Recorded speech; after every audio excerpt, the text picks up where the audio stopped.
Height and distance का 7 number question आप देखते हैं। भूमि के एक बिंदु से एक 20 मीटर ऊंची भवन के शिखर पर लगी एक संचार मीनार के तल व शिखर का उन्नयन कोण क्रमशः 45 और 60 है, तो मीनार की ऊंचाई क्या होगा। तो यह क्वेश्चन हाइट एंड डिस्टेंस का 7 नंबर है। तो बताया गया मीनार जो लगी है एक भवन के शिखर पे लगी हुई है, जो मैंने यहाँ पे बना रखा हूँ। तो मीनार की ऊंचाई निकालना है जो 20 मीटर ऊंची एक भवन पे लगी है, तो जमीन पे इसका जो शिखर का उन्नयन कोण जो बना रही है 45 और 60 बना रही है। तो इस क्वेश्चन को सॉल्व करते हैं। तो क्वेश्चन है 7 नंबर का,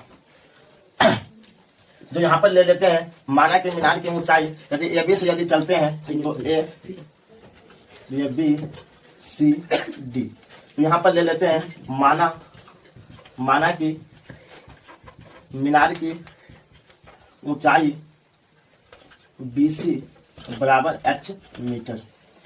तो यहाँ पर बनाते हैं और भवन की ऊंचाई दिया हुआ है, तो भवन की ऊंचाई 20 तो सॉल्व करते हैं। यानी इसका पहले हमें आधार का मान निकालना है और लंब दिया हुआ, तो हम आ जाते हैं tan थीटा से। तो tan थीटा बराबर जो सूत्र होता है P/B। ये भवन का शिखर का जो उन्नयन कोण है वो 45 है, यहाँ रखेंगे tan 45 बराबर P का मान 20 मीटर और बट्टा B का मान नहीं माने तो AD और tan 45 का मान 1 होता है, तो 1 बराबर 20 मीटर बट्टा AD, तो AD बराबर 20 मीटर। अब यहाँ पे क्या करते हैं, भवन है यानी मीनार की ऊंचाई निकालने के लिए तो मीनार को तल से लेते हैं यहाँ से और इसकी ऊंचाई लेते हैं। तो यहाँ पर आ जाता है कि यानी हमारा इसका मान है और इसका मान निकालना है, तो ले लेते हैं tan 60 से यानी tan थीटा से चलते हैं। तो tan थीटा बराबर होगा P/B। तो tan थीटा का मान यहाँ पे मीनार की ऊंचाई 60 यानी उन्नयन कोण 60 बना रहा, तो tan 60 बराबर P। तो यहाँ से यहाँ तक जाना होगा, तो यहाँ लिखेंगे AB प्लस BC बटा AD। तो tan 60 का मान √3 और AB का जो मान दिया हुआ है 20 और प्लस BC जो माने है h मीटर, तो h और बट्टा AD कितना आया हुआ है 20 मीटर।